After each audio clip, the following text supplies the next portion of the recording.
Ann Coulter, of course, the best-selling author, the brilliant columnist, and you can go to AnnCoulter.com. You can get her column. Make sure you follow her on Twitter, Facebook. Don't forget to get her book, In Trump We Trust.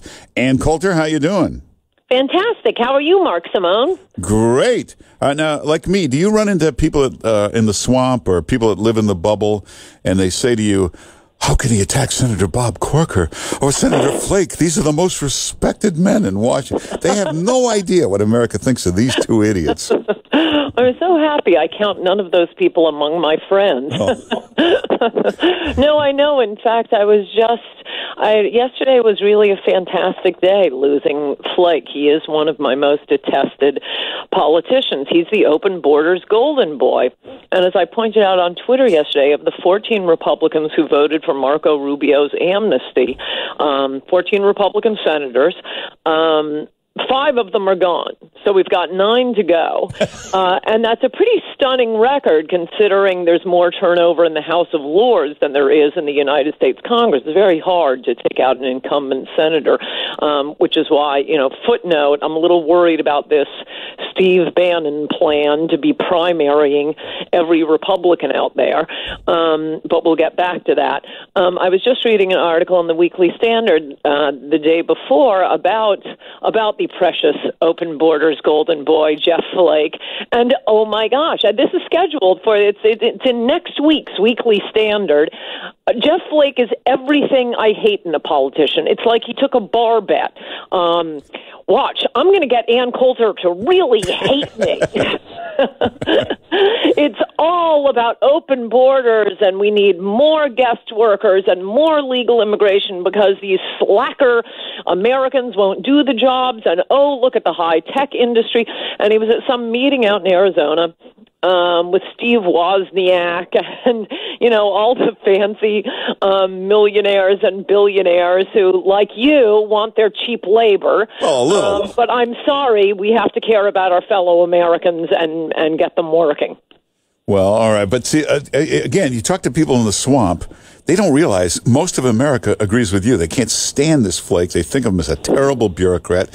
Corker, the guy who brought us this Iran deal, they think of these as the most useless swamp alligators, and they want them gone. And Trump is right. These two guys couldn't get elected dog catcher in their own hometowns.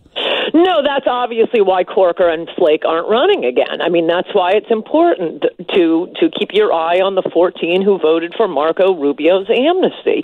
They will never learn. This is not popular with voters. It's popular with your donors, employers who want to pay their employees less and offload their costs onto the middle class. I mean, for the libertarian inclined that labor should go wherever it's needed. Keep in mind this is cheap labor that's being subsidized by the hardworking taxpayers of America. Even the high tech H-1B visas out in Silicon Valley, it is a form of indentured servitude. They come in and they're attached to a particular company, so they can't say no. These hours suck. I can get more money. I'm leaving Apple. I'm going to IBM. They can't do that without losing the visa. They come in attached to a particular company, but because they're here legally, they get to bring in their elderly relatives who immediately go on Social Security and Medicare. We're not subsidizing the high tech cheap labor the way we subsidize the farm workers cheap labor, which is through food, housing, medical care, schooling, all the kids they have. But all this cheap labor is being subsidized by the taxpayer. There's no other area where rich and corporations get to offload their costs onto the taxpayer. It would be as if a company were polluting, and it gets to keep 100% of the profit of whatever it's making. But the pollution, oh yeah, sorry, we wrecked your town. President Trump, there's 10 samples of 10 different walls, prototypes that have been built. Have you seen them? Yes, I have. Are you happy with them? Well, once they start going up, Ann will be happy. Okay, but there's some progress being made. The 10 different prototypes are up and being studied right now. Oh, for Pete's sake, he should have been doing this a week after the election. Well, all right, he's doing it now. Hey, how about this? It turns out Hillary Clinton paid for the sleazeball dossier. This is so shocking to me. I can't believe that this is not the Hillary I know.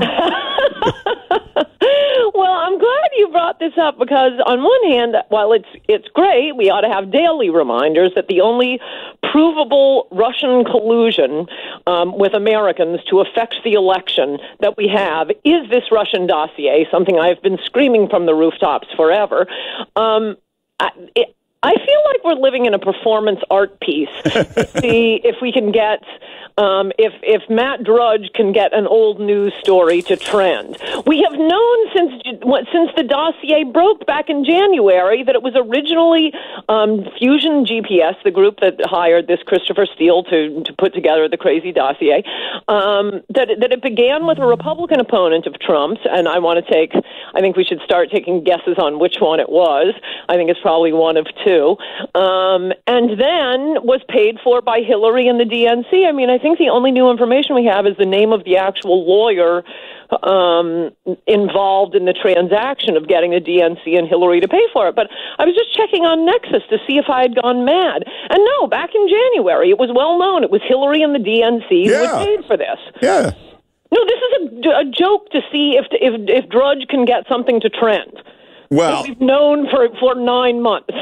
I think you got to give the Washington Post credit, though. When they did it yesterday, that kind of convinced liberal world that this must be true. I'm telling you, I just looked it up. They had it back in January. The new fact is the name of the lawyer. Yeah, but I mean, it became a big story, and I think you got 2 investigations now in the House. I think you're going to see a special counsel at some point looking into this. Well, that would be good. And by the way, I don't know if you are closely following my Twitter feed as you should be while you're on radio.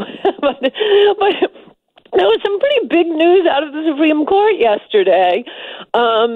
They fully vacated the Ninth Circuit ruling tossing out Trump's original travel order, which is important because they could have just said this is moot. We're not ruling on it because he withdrew the original travel order, and now we're waiting for the second travel order, which was broader, to percolate up to us. But no. They didn't just say moot, dismissed. They said the Ninth Circuit decision is vacated, which means it is not on the books. It cannot be used as precedent. And that lunatic Hawaii judge who thinks he's the president and keeps issuing these rulings saying the president cannot do what he is clearly, by law and the Constitution, allowed to do, and that is reject any immigrants he thinks are not fit for the United States. His decisions keep relying on a now vacated Ninth Circuit decision. Yeah, somebody put up something on Twitter. It said, even heaven has a wall, a gate, and extreme vetting to get in. That's very good. Yeah. See, the real Christians are on the right side of immigration. Only the George Soros Christians say, oh, be kind to the stranger. Well, listen now, who paid for that dossier originally? You said it was a Republican started it. It was the Clintons paying for it. That Republican had to come from Bush world. Who else would have the money back then? Oh, a certain senator from Texas had that kind of money. Oh, I'm not saying it was, but I think those are the only two I see what you mean. I see what you mean, yes. There are only 2 possibilities, I would guess, based on the money, Cruz or Jeb ! Yeah, Cruz had some big backers there who were originally for him. And then when they switched to Trump, that would be why they would drop the dossier. And some sleazy work needs to be done. The Clinton checkbook opens up immediately. Yes, and then the FBI checkbook. That's the most shocking thing. So we've got 3 new incredible cases. In fact, Sessions quickly recusing himself from all these. So he's one of those guys. He hears any trouble, he recuses himself. Well, I mean, look, what Sessions did wrong, contrary to what Trump said, wasn't recusing himself. He does have to recuse himself from the campaign. He was involved in the campaign. He didn't recuse himself from trouble. He didn't recuse himself from Russia. He recused himself from anything having to do with the campaigns because he worked on those. His mistake was making Rod Rosenstein his deputy. Well, that's true. That's one of the... Grief. That's a real... Never get rid of the swamp? You pick a lifelong Democrat professional? No, well, he'll take care of everything I'm recused from. And the staffing at the DOJ has been distinctly subpar. Yeah, real deep state swamp alligator types. Not good. Sessions himself is good, but as the cliche goes, and it's true, personnel is policy. And, you might want to apply that to the White House, too. Did I tell you about my TV show idea? No, but real fast. We got 30 seconds. I'll tell you next week. You're going to have to wait on Well, give us a hint. Give us a hint. Pardon? No, I can't. Everybody always wants me to have a TV show. I never wanted one. Now I have one, but it's only one episode. Oh. I'll tell you next week. All right, next week we'll get to that coming up. Hey, everybody go to AnnCoulter.com and make sure you sign up there. Get her column. If you haven't got the book, In Trump We Trust, get that book and follow her on Twitter and Facebook, AnnCoulter.com. And Ann Coulter, thanks for being with us. Good to talk to you, Mark Simone. Bye-bye. Take care.